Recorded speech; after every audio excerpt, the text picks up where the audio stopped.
Hello नमस्कार साथियों, स्वागत है आप लोग सभी को ब्राइट फ्यूचर लाइव में। साथियों, आज की क्लास में हम लोग डिस्कस करने वाले हैं केमिस्ट्री का एक most important topic chemical bonding, जिस टॉपिक से हम लोग 50 क्वेश्चन कवर करने जा रहे हैं, जो क्वेश्चन एग्जाम में बार बार पूछे जाते हैं। तो पहला क्वेश्चन है, सोडियम क्लोराइड में कौन सा बंध पाए जाते हैं। यह क्वेश्चन आरआरबी ग्रुप डी 2018 में पूछा गया है। तो सबसे पहले हम लोग थ्योरी समझेंगे। यदि आप 4 थ्योरी समझ लेते हैं इस टॉपिक से, तो केमिकल बॉन्डिंग का एक भी क्वेश्चन छूटने वाला नहीं है, मैं दावे के साथ कहता हूं। तो यदि आप मेरे चैनल पे पहली बार विजिट किए हैं तो मेरे चैनल को सब्सक्राइब कर लीजिए। पहला क्वेश्चन है कि सोडियम क्लोराइड में कौन सा बंध पाया जाता है। इससे पहले हम लोग चलिए थ्योरी पर आते हैं। तो हम लोग इस टॉपिक में कौन कौन सा थ्योरी समझने वाले हैं। पहला थ्योरी समझने वाले हैं हम लोग आयनिक बंध। आयनिक बंध, तो आयनिक बंध होती क्या है। तो आयनिक बंध जो है सो एक प्रकार की रासायनिक बंध है, क्योंकि हम लोग केमिकल बॉन्डिंग टॉपिक पढ़ रहे हैं। तो आयनिक बंध बनती कैसे है।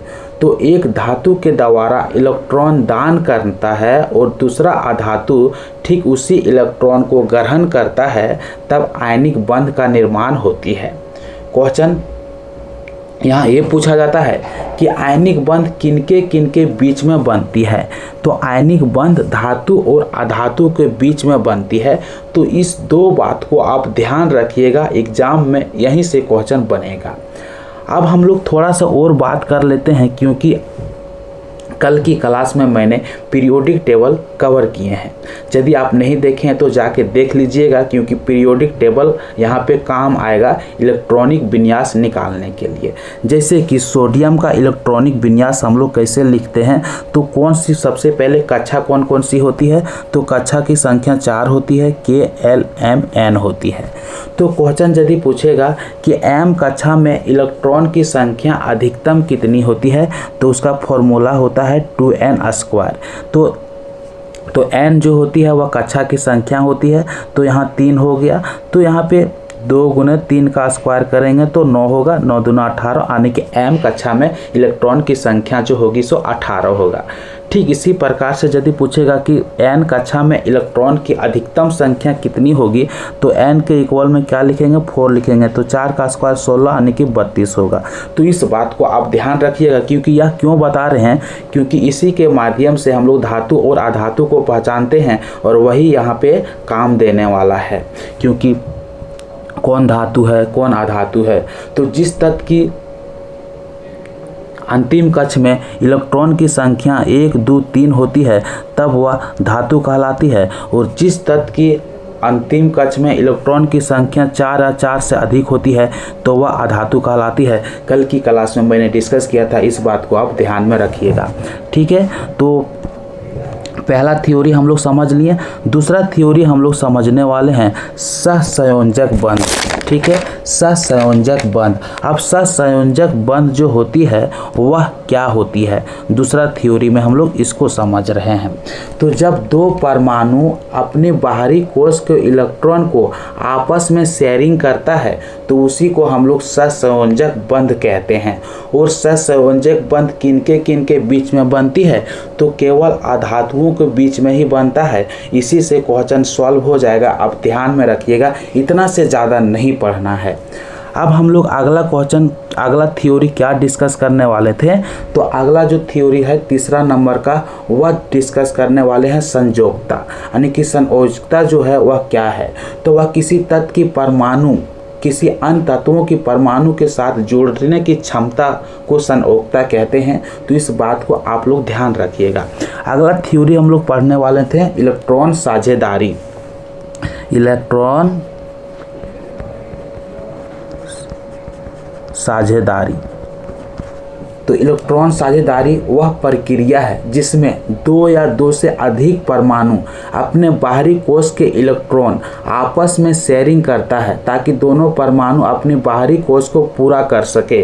तो इसी को हम लोग इलेक्ट्रॉन साझेदारी कहते हैं। तो इस बात को आप लोग ध्यान रखिएगा कि इलेक्ट्रॉन साझेदारी वह प्रक्रिया है जिसमें दो या दो से अधिक परमाणु अपने बाहरी कोश के इलेक्ट्रॉन आपस में शेयरिंग करते हैं ताकि दोनों परमाणु अपने बाहरी कोश को पूरा कर सकें। इस बात को ध्यान रखिएगा, इससे क्वेश्चन बाहर नहीं जाएगा। आप ट्राई करके देखिए, आप क्वेश्चन सॉल्व करके खुद ऑटोमेटिक देखिए। तो चलिए आप क्वेश्चन पर आते हैं। पहला क्वेश्चन है कि सोडियम क्लोराइड में कौन सा बंध पाया जाता है। तो सबसे पहले हम लोग यहाँ पे चलते हैं सोडियम। यहाँ पे बंध हम लोग बात किए हैं धातु और अधातु, बस इसकी को याद रखिए, सब क्वेश्चन बन जाएगा। सोडियम क्या है? सोडियम का एटॉमिक नंबर जो होती है 111 होती है। यदि इसको लिखेंगे तो 281 होती है। तो जिस तत्व की अंतिम कक्षा में इलेक्ट्रॉन की संख्या 1 होती है वह क्या कहलाती है? धातु कहलाती है। इस बात को आप ध्यान में रख लिए। क्लोरीन क्या है? तो क्लोरीन 17 होती है। क्लोरीन का एटॉमिक नंबर 17 होती है। इसको कैसे लिखते हैं इलेक्ट्रॉनिक विन्यास? 2 8 17। तो जिस तत्व की अंतिम कक्षा में इलेक्ट्रॉन की संख्या 4 या 4 से अधिक होती है तो वह क्या कहलाती है? तो वह अधातु कहलाती है। तो जब धातु और अधातु के बीच प्रतिक्रिया होती है तो वो कौन सा बंध होती है? तो आयनिक बंध होती है। तो ऑप्शन नंबर बी इसका सही आंसर हो जाती है। आप इस बात को ध्यान रखिएगा, इससे क्वेश्चन आपका बाहर नहीं जाएगा। अब अगला क्वेश्चन है, आप देख सकते हैं सहसंयोजक बंध बनता है। यह क्वेश्चन 2021 में पूछा गया है आरआरबी एनटीपीसी में। तो सहसंयोजक बंध जो बनता है वह कैसे बनता है? अभी हम लोग क्या बात किए थे कि सहसंयोजक बंध जो होती है वह आपस में इलेक्ट्रॉन की साझेदारी करता है। तो आपस में इलेक्ट्रॉन की क्या करती है? साझेदारी करती है। तो ऑप्शन नंबर सी इसका सही आंसर हो जाती है। जैसे कि अभी हम लोग थ्योरी में डिस्कस किए थे कि जब दो परमाणु अपने बाहरी कोश में इलेक्ट्रॉन को आपस में शेयरिंग करती है, साझेदारी करती है, तो उसी को हम लोग सहसंयोजक बंध कहते हैं। अभी हम लोग डिस्कस किए थे थ्योरी में। अगला क्वेश्चन है, धातु और अधातु के बीच बनने वाला बंध क्या कहलाता है? तो धातु और अधातु के बीच बनने वाला बंध क्या कहलाता है? तो आयनिक बंध कहलाता है। तो ऑप्शन नंबर सी इसका सही आंसर हो जाती है। और इसे केवल अधातु के बीच में बनने वाला बंध को क्या कहते हैं? तो सहसंयोजक बंध कहते हैं। इस बात को आप ध्यान में रखिएगा। अगला क्वेश्चन है, जल में किस प्रकार का बंध है? यह क्वेश्चन 2018 में पूछा गया है आरआरबी एएलपी में। ठीक है, तो जल में किस प्रकार? हाइड्रोजन जो से क्या है? तो हाइड्रोजन जो से अपवाद में है या अधातु है। ठीक है, और ऑक्सीजन क्या है? तो ऑक्सीजन जो भी है यह भी अधातु है। तो जब अधातु और अधातु में बंध बनता है तो वह क्या कहलाता है? तब वह सहसंयोजक बंध कहलाता है। तो ऑप्शन नंबर बी इसका सही आंसर हो जाती है। अगला क्वेश्चन है, कार्बन की संयोजकता कितनी होती है? तो कार्बन की संयोजकता कितनी होती है? तो 4 होती है। कैसे? क्योंकि कार्बन की संख्या जो परमाणु संख्या जो होती है वह 6 होती है। एटॉमिक नंबर जो होती है से कितना होती है? 6 होती है। यदि हम लोग इसको इलेक्ट्रॉनिक विन्यास में लिखेंगे तो 2 होगा, 4 होगा। तो अंतिम कक्षा में जो इलेक्ट्रॉन होती है उसी को संयोजकता के नाम से जाना जाता है। तो ऑप्शन नंबर सी इसका सही आंसर हो जाती है। अगला क्वेश्चन है, निम्न में से कौन आयनिक यौगिक है? आयनिक यौगिक है। आयनिक यौगिक मतलब क्या होती है? जिसमें धातु और अधातु दोनों हो। तो धातु और अधातु दोनों किसमें हो? तो अभी हम लोग डिस्कस किए हैं सोडियम क्लोराइड। इसमें धातु और अधातु दोनों है। सोडियम जो से धातु है, क्लोरीन जो से अधातु है। तो ऑप्शन नंबर सी इसका सही आंसर हो जाती है। अगला क्वेश्चन है 7 नंबर का, किस बंध में गलांक अधिक होती है? तो आयनिक बंध में गलांक अधिक होती है। तो ऑप्शन नंबर सी इसका सही आंसर हो जाती है। अगला क्वेश्चन है 8 नंबर का। 8 नंबर का यहाँ और पूछ सकता है कि आयनिक बंध में गलांक अधिक होता है क्योंकि? तो इसमें स्ट्रॉन्ग इलेक्ट्रोस्टैटिक फोर्स पाया जाता है, इसलिए इसका गलांक जो होती है वह अधिक होती है। अगला क्वेश्चन है, NH3 में कौन सा बंध होती है?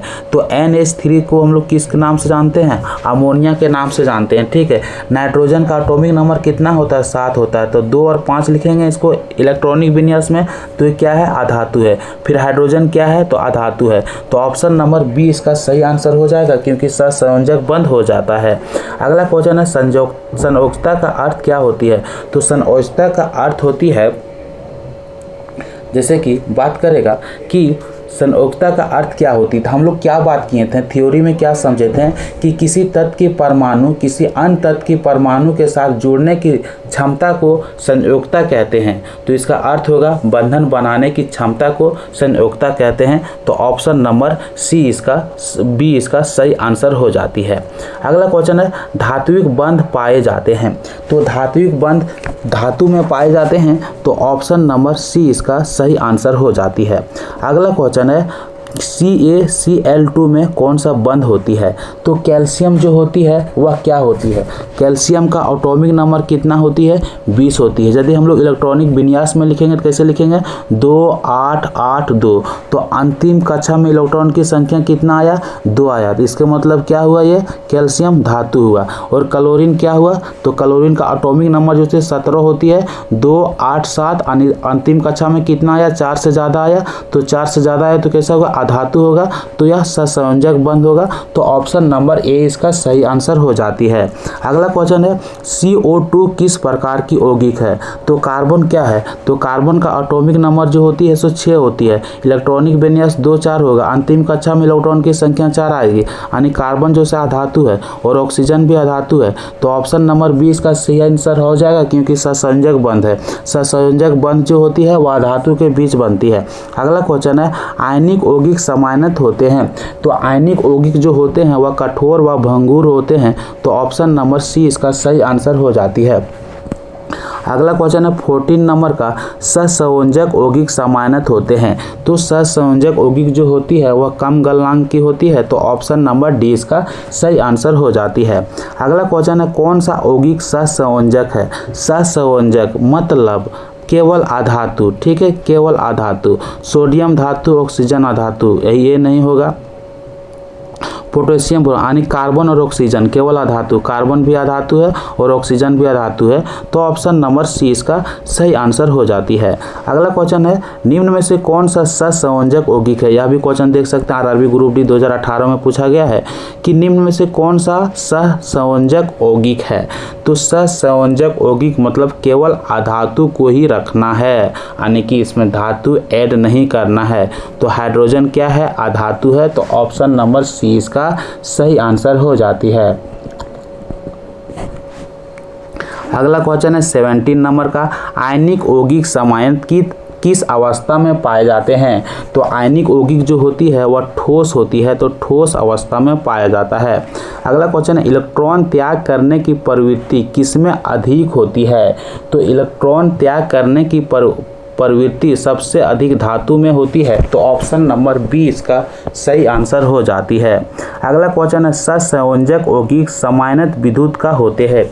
तो सहसंयोजक यौगिक विद्युत का कुचालक होते हैं। तो ऑप्शन नंबर सी इसका सही आंसर हो जाती है। अगला क्वेश्चन है सोडियम और क्लोरीन के बीच बनने वाला बंध क्या कहलाती है। तो धातु और अधातु के बीच बनने वाला बंध को क्या कहलाता है, तो आयनिक बंध कहलाता है। तो इस बात को आप लोग ध्यान में रखिएगा। किस यौगिक का गलनांक सबसे अधिक होती है। तो यौगिक यानी कि सोडियम क्लोराइड यौगिक का गलनांक सबसे अधिक होती है। तो ऑप्शन नंबर सी इसका सही आंसर हो जाती है। धात्विक बंध का मुख्य कारण क्या है। तो धात्विक बंध का मुख्य कारण होती है मुक्त इलेक्ट्रॉन का सागर। धात्विक बंध को इलेक्ट्रॉन के समुद्र भी कहते हैं, इसलिए मुक्त इलेक्ट्रॉन की सागर इसका सही आंसर हो जाती है। अगला क्वेश्चन है COO में कौन सा बंध पाया जाता है। तो कैल्शियम और ऑक्सीजन में कौन सा बंध पाया जाता है। ऑक्सीजन क्या है, अधातु है। कैल्शियम क्या है, तो कैल्शियम का एटॉमिक नंबर जो होती है वो कितना होती है। तो हम लोग डिस्कस किए थे पीछे कि कैल्शियम का जो एटॉमिक नंबर होती है वह 20 होती है। तो 2 8 8 और 2 होती है, यानी कि यह धातु होती है। तो ऑप्शन नंबर बी इसका सही आंसर हो जाती है, क्योंकि कैल्शियम का एटॉमिक नंबर कितना होती है, 20 होती है। तो जिस तत्व की अंतिम कक्षा में इलेक्ट्रॉन की संख्या 1 2 3 आती है तो वह क्या कहलाती है, धातु कहलाती है। तो इतना ही बात को याद रखना है, इतना ही बात से केमिकल बॉन्डिंग का क्वेश्चन सब सॉल्व हो जाएगा। अगला क्वेश्चन है 24 नंबर का, निम्न में से कौन सा यौगिक जल में घुलनशील है। तो जल में कौन सा यौगिक घुलनशील है तो वह आयनिक यौगिक है। तो ऑप्शन नंबर ए इसका सही आंसर हो जाती है। अगला क्वेश्चन है CO2 में बंध का प्रकार है। तो CO2 में कैसा बंध की प्रकार है? ऑक्सीजन अधातु, कार्बन अधातु, यानी कि सहसंयोजक बंध का प्रकार है। तो ऑप्शन नंबर बी इसका सही आंसर हो जाती है। अगला क्वेश्चन है संयोजकता निर्भर करती है। तो संयोजकता बाहर कक्षा के इलेक्ट्रॉन पर निर्भर करती है। किसी भी तत्व के बाहर कक्षा में जितना इलेक्ट्रॉन होती है उसी को संयोजकता कहा जाता है। तो ऑप्शन नंबर सी इसका सही आंसर हो जाती है। अगला क्वेश्चन है निम्न में से कौन सा यौगिक आयनिक नहीं है? कौन सा यौगिक आयनिक नहीं है? आयनिक मतलब क्या होती है कि धातु और अधातु दोनों होना चाहिए। तो देख सकते हैं CH4 कार्बन, कार्बन क्या है? अधातु है, और हाइड्रोजन क्या है? अधातु है। तो यह सहसंयोजक बंध है जिस केवल इसमें अधातु है। तो ऑप्शन नंबर डी इसका सही आंसर हो जाती है। अगला क्वेश्चन है सहसंयोजक बंध प्राय पाया जाता है। तो सहसंयोजक बंध अधातु और अधातु के बीच पाया जाता है। तो ऑप्शन नंबर सी इसका सही आंसर हो जाता है। और आयनिक बंध धातु और अधातु के बीच पाया जाता है। इस बात को आप लोग ध्यान में रखिएगा। अगला क्वेश्चन है HCl में किस प्रकार का बंध होती है? HCl, H क्या है? अधातु है, और क्लोरीन क्या है? तो क्लोरीन धातु है। तो हो जाएगा आयनिक बंध। तो ऑप्शन नंबर यहाँ पे थोड़ा समझिए, HCl में किस प्रकार का बंध होती है? तो क्लोरीन का कितना होती है? तो क्लोरीन का 17 होती है। तो इसको लिखेंगे 2, 8, 7। यानी जिस तत्व की अंतिम कक्षा में इलेक्ट्रॉन की संख्या 4 से ज़्यादा आती है वो अधातु। तो क्लोरीन कैसा है? क्लोरीन भी अधातु है, और हाइड्रोजन क्या है? ये भी अधातु है। इसके मतलब सहसंयोजक बंध हो जाता है। तो ऑप्शन नंबर बी इसका सही आंसर हो जाती है। अगला क्वेश्चन है धातुओं में विद्युत चालकता का कारण होती है। तो धातुओं में विद्युत चालकता के कारण जो होती है वह किसके कारण होती है? तो मुक्त इलेक्ट्रॉन के कारण होती है। तो ऑप्शन नंबर सी इसका सही आंसर हो जाती है। अगला क्वेश्चन है कौन सा यौगिक सहसंयोजक है? तो सहसंयोजक मतलब बात किए थे, क्या बात किए थे थ्योरी में? सिर्फ अधातु और अधातु रहना चाहिए। तो सहसंयोजक यौगिक है सोडियम, सोडियम क्या होती है? 11, यानी कि यह धातु है, खत्म कहानी। कैल्शियम धातु, खत्म कहानी। नाइट्रोजन, नाइट्रोजन के साथ हाइड्रोजन, तो ये NH3 हो जाएगा, क्योंकि नाइट्रोजन जैसे क्या है? अधातु है, और हाइड्रोजन भी अधातु है, क्योंकि नाइट्रोजन का एटॉमिक नंबर जो होती है 7 होता है, और इसको डिनोट करेंगे 2, 5 से। तो जिस तत्व की अंतिम कक्षा में इलेक्ट्रॉन की संख्या 4 से अधिक वह अधातु। ऑप्शन नंबर सी इसका सही आंसर हो जाती है। अगला क्वेश्चन है आयनिक यौगिक विद्युत का चालन करते हैं। तो आयनिक यौगिक विद्युत का चालन करते हैं किस अवस्था में? यह क्वेश्चन RRB NTPC 2021 में पूछा गया है। तो आयनिक यौगिक विद्युत का चालन करता है द्रव अजलीय अवस्था में। तो ऑप्शन नंबर सी इसका सही आंसर हो जाती है। अगला क्वेश्चन है निम्न में से कौन सा सहसंयोजक यौगिक है? सहसंयोजक यौगिक है, बार बार यही क्वेश्चन पूछ रहा है। सहसंयोजक यौगिक तो मार कहाँ पे अधातु और अधातु देखने को मिल रहा है? तो जहाँ पे अधातु और अधातु देखने को मिल रहा है मार दो उसको उठा के। तो कार्बन क्या है? अधातु है। ऑक्सीजन क्या है? अधातु है। तो ऑप्शन नंबर बी इसका सही आंसर हो जाती है। अगला क्वेश्चन है इलेक्ट्रोवेलेंट बंध को क्या कहते हैं? तो इलेक्ट्रोवेलेंट बंध को आयनिक बंध कहते हैं। तो ऑप्शन नंबर बी इसका सही आंसर हो जाती है। अगला क्वेश्चन है कार्बन 4 बंध क्यों बना सकता है?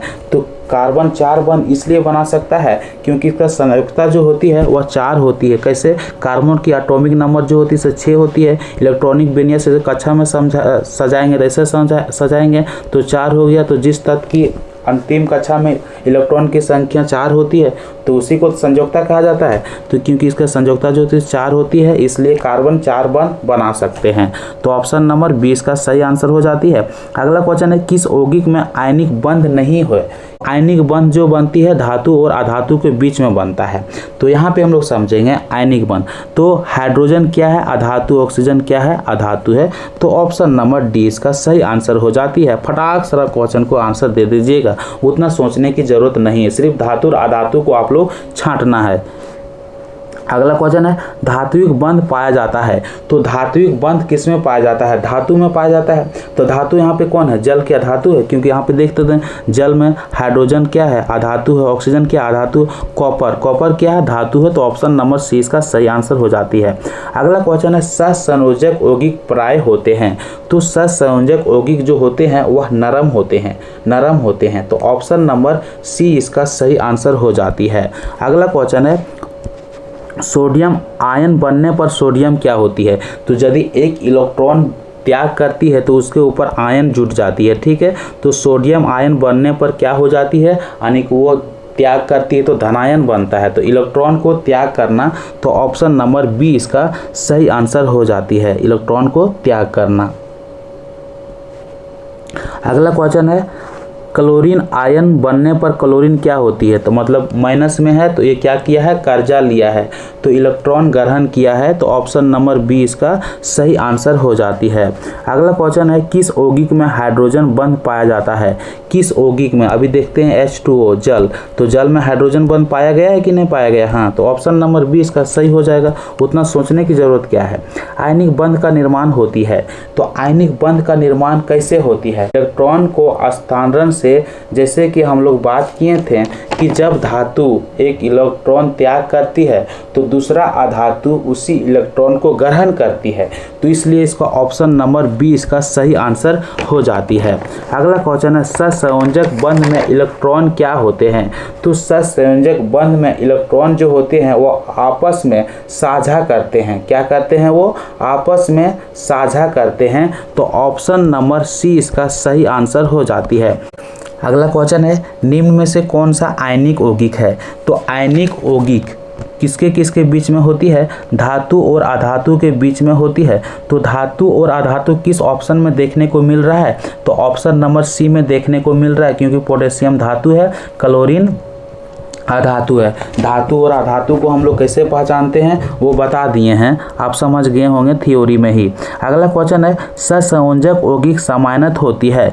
तो सहसंयोजक यौगिक समानत कम गलांक वाले होते हैं। तो ऑप्शन नंबर बी इसका सही आंसर हो जाती है। अगला क्वेश्चन है 46 नंबर का, कौन सा उगम सही है? तो सहसंयोजक जिसका मतलब होता है अधातु और अधातु आना चाहिए, केवल अधातु आना चाहिए। तो सोडियम धातु है। आप कैसे धातु और अधातु कैसे पहचानते हैं एक बार फिर बता रहे हैं कि सोडियम का एटॉमिक नंबर 11 होती है, तो इसको लिखते हैं 281। तो जिस तत्व के अंतिम कक्षा में इलेक्ट्रॉन की संख्या 1 2 3 होती है तब वह धातु कहलाती है। लेकिन यदि किसी तत्व के अंतिम कक्षा में इलेक्ट्रॉन की संख्या 4 या 4 से अधिक होती है तब वह अधातु कहलाता है। इस बात को ध्यान रखिएगा, इसी पर सब क्वेश्चन बन जाएगा, ठीक है। तो अब आयनिक में क्या होती है? धातु और अधातु दोनों रहना चाहिए। कार्बन अधातु है, ऑक्सीजन अधातु है, तो यह गलत हो जाएगा। आयनिक का जगह यहाँ सहसंयोजक होना चाहिए था। अगला जो ऑप्शन है सी नंबर का NH3 है।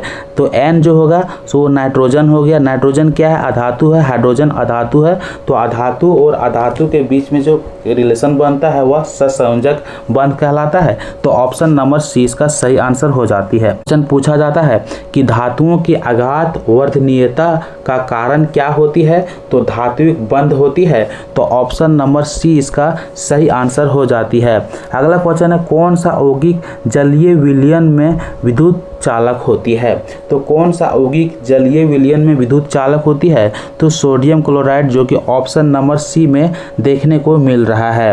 अगला क्वेश्चन है आयनिक यौगिक किस प्रकार के होते हैं? तो आयनिक यौगिक भंगुर होते हैं। तो ऑप्शन नंबर 20 का सही आंसर हो जाती है। अगला क्वेश्चन है केमिकल बॉन्डिंग का मुख्य उद्देश्य क्या होती है? तो केमिकल बॉन्डिंग का मुख्य उद्देश्य होती है परमाणु को स्थिर बना के रखना। तो ऑप्शन नंबर 20 का सही आंसर हो जाता है। तो आप लोग को वीडियो कैसा लगा कमेंट करके ज़रूर बताइएगा, और आपको किस टॉपिक पर वीडियो चाहिए वो ज़रूर बताइएगा। तो मिलते हैं अब हम लोग नेक्स्ट वीडियो में।